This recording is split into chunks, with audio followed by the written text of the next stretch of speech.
எமது நாட்டிலிருந்து 30,000 பேர் இஸ்ரேலுக்கு அனுப்பப்பட்டுள்ளனர். தற்போது உங்களது முதல் கேள்விக்கு 30,000 பேர் இருப்பதாக கூறினீர்கள்.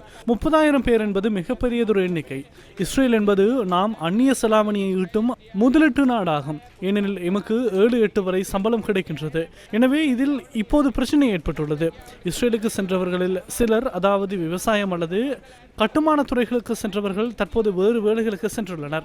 வேறு வேலைகளுக்கு சென்றதும் அவர்களில் 7,000 பேர் அகதிகளாக இலங்கை திரும்ப இருக்கின்றனர். எனினும் இதில் இந்தியா தலையீடு செய்துள்ளது. இந்தியா தலையீடு செய்து ஏதோ ஒரு வகையில் அதனை தடை செய்ய உள்ளது. எனவே எமது நாடும் இதில் தலையிட வேண்டும் என இஸ்ரேலில் உள்ள தொழிலாளர்கள் கோரிக்கை விடுக்கின்றனர். மனுஷ நாணயக்கார அமைச்சராக செயற்பட்ட காலப்பகுதியில் வெளிநாட்டு வேலைவாய்ப்பு பணியகத்துக்கு ஒரு கடிதம் அனுப்பப்பட்டிருந்தது.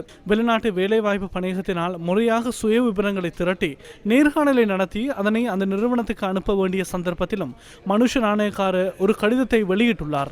நான் அந்த கடிதத்தை சபைக்கு சமர்ப்பிக்கின்றேன்.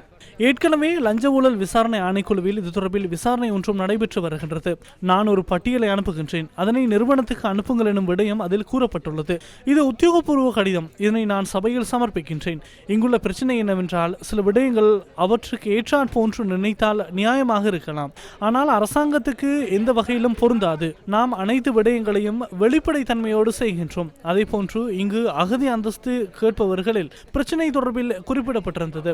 கௌரவ சபாநாயகர் அவர்களே, இந்த கௌரவ சபையில் எமது தற்போதைய வெளிநாட்டு அலுவல்கள், வெளிநாட்டு வேலைவாய்ப்பு மற்றும் சுற்றுலாத்துறை அமைச்சர் எதிர்க்கட்சியில் இருக்கும் காலத்தில் அப்போதைய தொழில் மற்றும் வெளிநாட்டு வேலைவாய்ப்பு அமைச்சருக்கு எதிராக அவரிடம் கேள்வி எழுப்பியிருந்தார். இத்தகையதொரு சந்தர்ப்பம் கிடைத்த போது ஏன் அதற்கு தொடர்புடைய தலையீட்டை அரசாங்கம் செய்யவில்லை?